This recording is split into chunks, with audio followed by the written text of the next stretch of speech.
I'm in the treatment room with my patient on the table with a bunch of needles all over her body when all of a sudden I hear the fire alarm go off. Evacuate, evacuate. I'm like, what? This fire alarm has never gone on before. So I open the treatment room door, I look to my living room, and I see my living room table set on fire. I go to my patient, I say, just stay on the table, don't try to get off the table, please. And I see my husband running into the kitchen, grabbing the fire extinguisher and putting out the fire. And what happened was that the candle that was on the table set on fire because it overheated. Now, usually I light candles all the time during my treatments because someone else is usually present in the house. But this time something happened, something strange happened.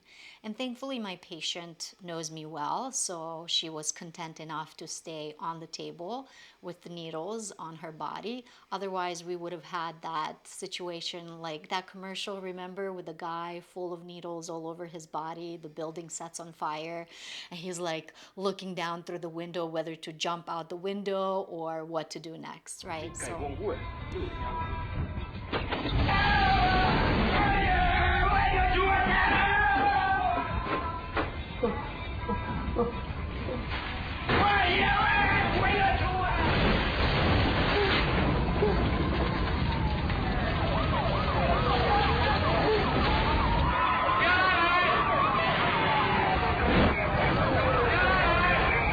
long story short, when we're working with alchemy, transmuting elements, we have to be really, really mindful and do our due diligence when it comes to balancing all of the elements. I specifically work with the traditional Chinese medicine system and the 5 elements, and I worked with a lot of patients who have either excess fire element or deficiency fire, meaning yin deficiency. So what that means is that there is not enough of that yin substance, that yin substance that lubricates and anchors the yang. So when someone has yin deficiency, the yang rises upwards. People can get headaches, palpitations, cardiovascular issues. This is just one of the patterns, of course, that can occur. And so working with so many different patients who had some kind of fire imbalance, I employed the element of water to cool down the fire, to nourish them, to balance them, to lubricate them, to lubricate their joints and other organ systems.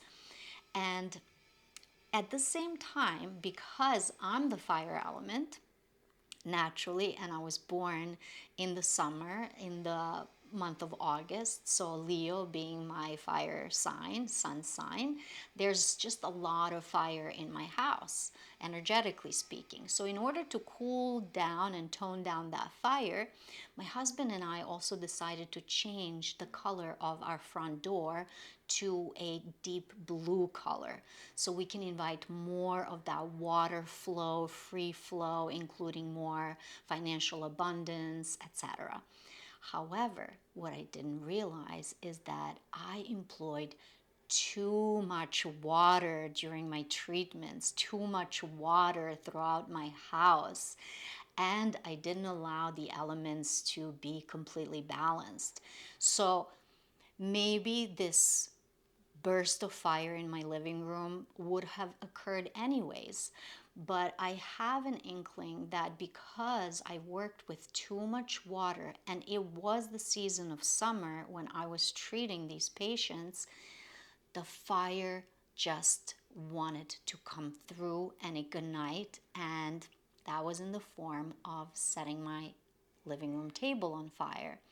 So when you're working with elements, when you're working with alchemy, be really mindful, because even me as a licensed practitioner, we make mistakes. So don't make the same mistake as I have, and really notice your environment, notice the patterns in all of your patients, and also notice what is your natural element, that is predominant, because if you've seen some of my previous videos, you'll know that we all have the five elements within us and outside of us. It just matters what element is predominant, and that can change with seasons, that can change as we work on ourselves, as we meditate. And I do a lot of qigong in order to tone down that fire that's within me naturally.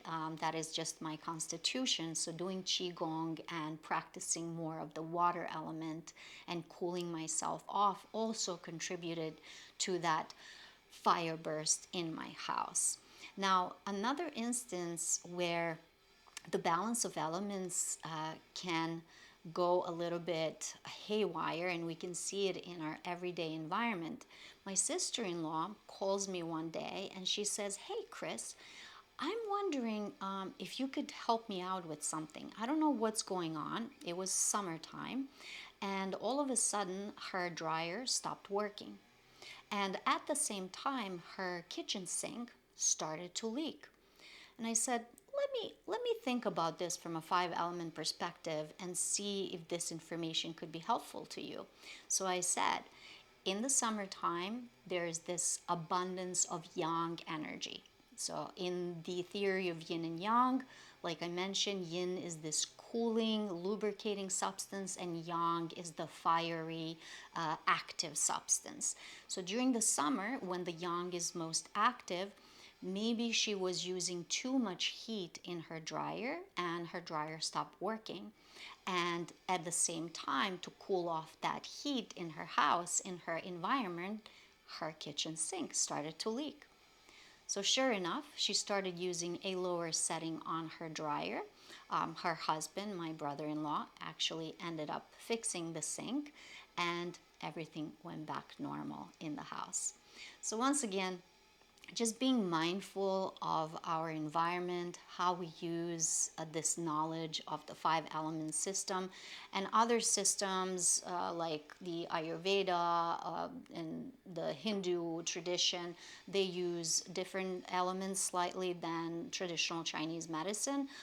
So you can hear air or ether in other systems, whereas in traditional Chinese medicine, we use metal instead of air. But metal can be said that it's like a parallel to the air element.